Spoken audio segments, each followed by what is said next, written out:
The airfield at Narsarsuaq was first built by the United States Department of War, now the Department of Defense, as an Army air base.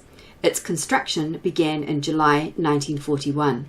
The first aircraft landed in January 1942. During World War II, the airbase, codenamed Bluey West 1, hosted squadrons of Catalina flying boats and B-25 Mitchell bombers, with the assignment to escort Allied convoys and track and destroy German submarines.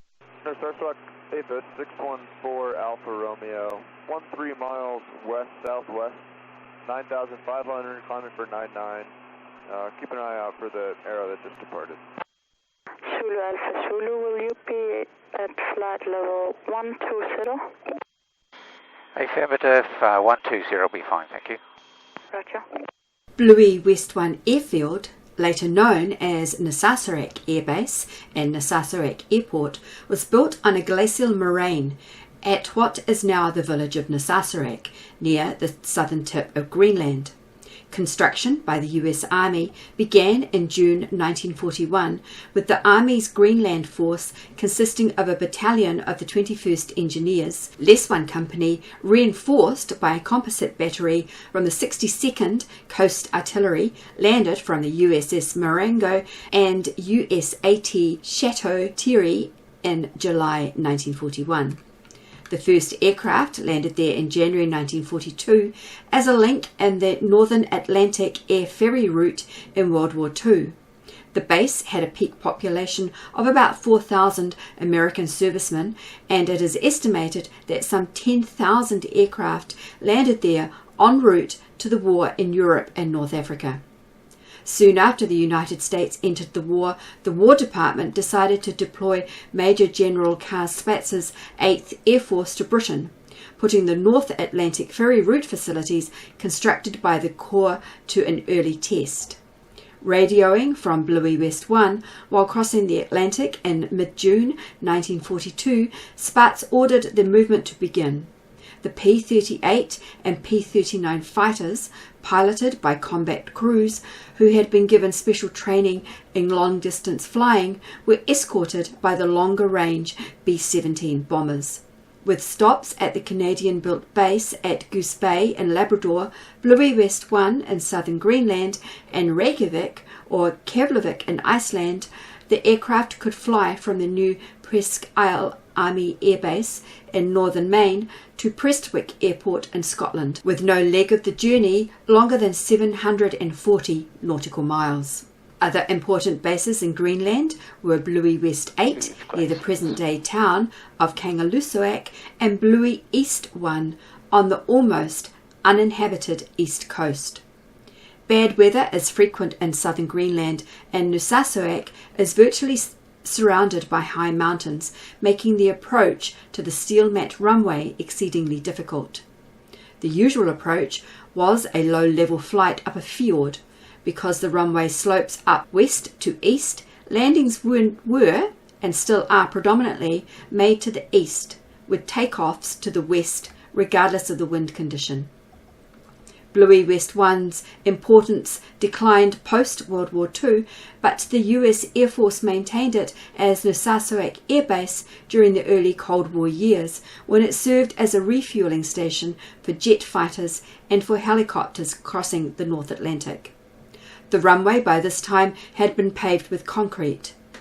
Jets require a longer takeoff run than do propeller-driven aircraft, and the airbase used a small tugboat to move icebergs out of the way of planes taking off over the basin west of the runway.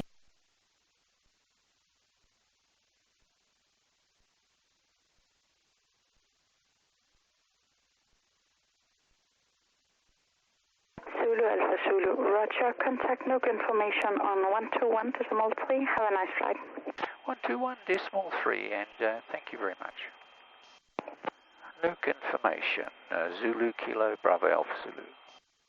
Zulu Kilo Bravo Alpha Zulu, information, good morning. Yeah, good morning. Out of Narsarsuaq through flight level 100, climbing 1200. Zulu Alpha Zulu information, Roger, report maintaining with estimate for 62 north, 4 west. I do have a clearance for you when you're ready to copy. Stand by for that, and we'll go on the flight level.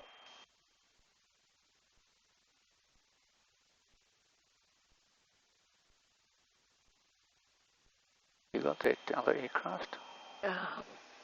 I had him, but he's gone. We've passed his level. Yeah. Yeah. He's probably underneath me on your side. Yeah, Twin Otter Zulu Alpha Zulu, we're now about 1,000 feet higher than you, so if you're maintaining that altitude, we're still climbing another 1,000 feet. Understood. Appreciate the update and have a good flight. You do. Have fun. No information. Zulu Kilo Bravo Alpha Zulu, go ahead with that clearance, please. Again, the ATC clears Zulu Kilo Bravo Alpha Kilo to Reykjavik. Correction, that was Zulu Bravo Alpha Zulu to Reykjavik via 62 north, 4 west, 63 north, 3 west. Epeni, Elders, flight level 120, speed 150 knots, and while in controlled airspace to report ops normal every hour on the hour. Today, it is Narsarsuaq Airport and served by regular flights from Reykjavik, Iceland during the summer season. There is no control tower and a 4,000-foot ceiling is advised, even for an approach on instruments. Narsarsuaq this morning was just unbelievable. Not a breath of wind when we got up at, what time? 5 o'clock. 5 o'clock.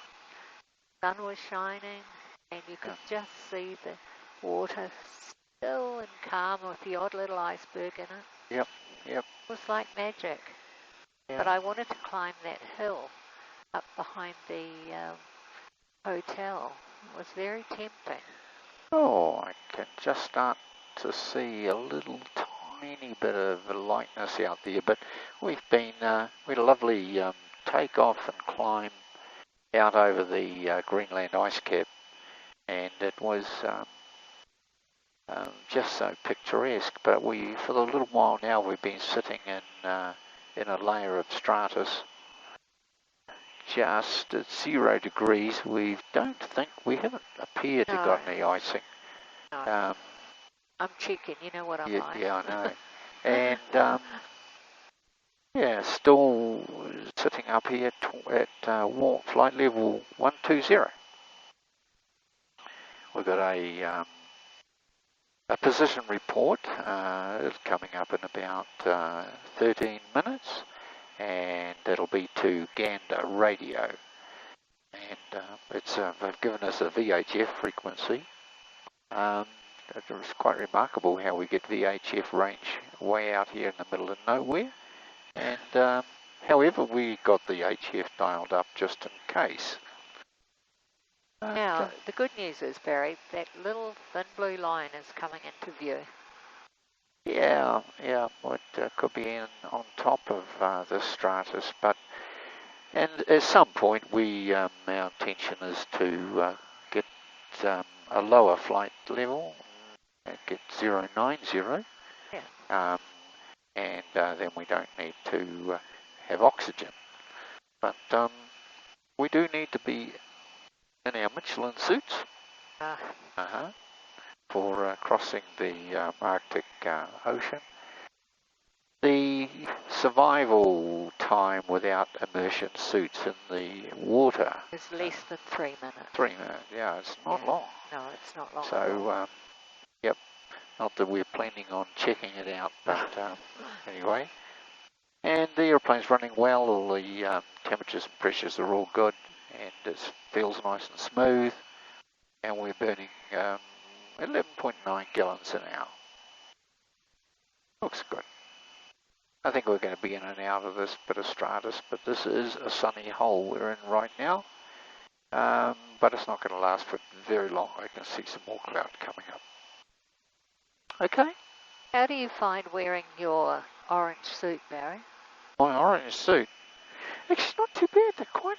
They're quite comfortable, by and large, and I get a little bit sweaty around the collar, But other than that, it's very comfortable. What about you? Well, I'm actually really surprised. I really thought I'd struggle with wearing this tightness around my neck. But once your body heats up the rubber, it sort of molds around your neck, and it's really quite good. Yeah. Anyway, we're just popping back into cloud again now, so it looks like going to be one of those flights we ain't going to see too much for a little while. No. Okay. But it's still nice and smooth, so It is, good. yeah. We came out of the BIRK, and there was Iceland. And now we've been cleared for a visual approach, which is nice, and we're on our way down to 6,000. And just about the 1 o'clock going into 2 o'clock is the main airport. We're going into the town airport, which is called Reykjavik, or indicate as Bravo India Romeo Kilo.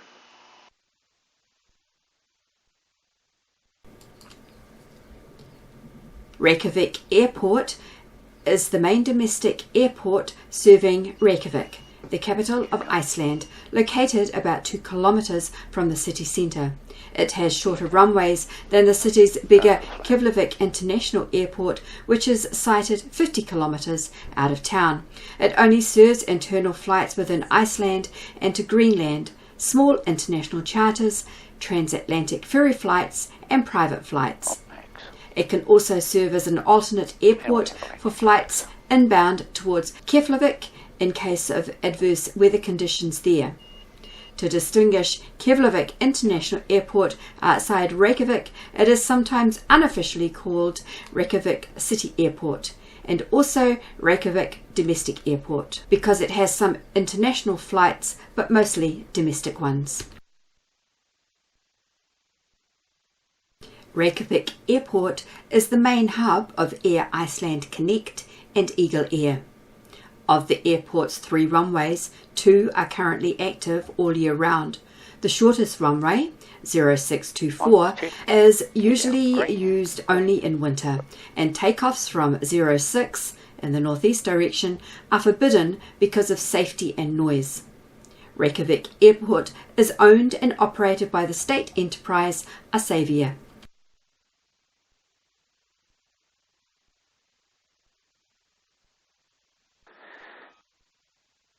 And Reykjavik ground, Bravo Alpha Zulu. Bravo Alpha Zulu ground, good afternoon. Continue to parking. You should have your marshal in sight there on your left-hand side. Got him. Thank you very much, Tom. Okay.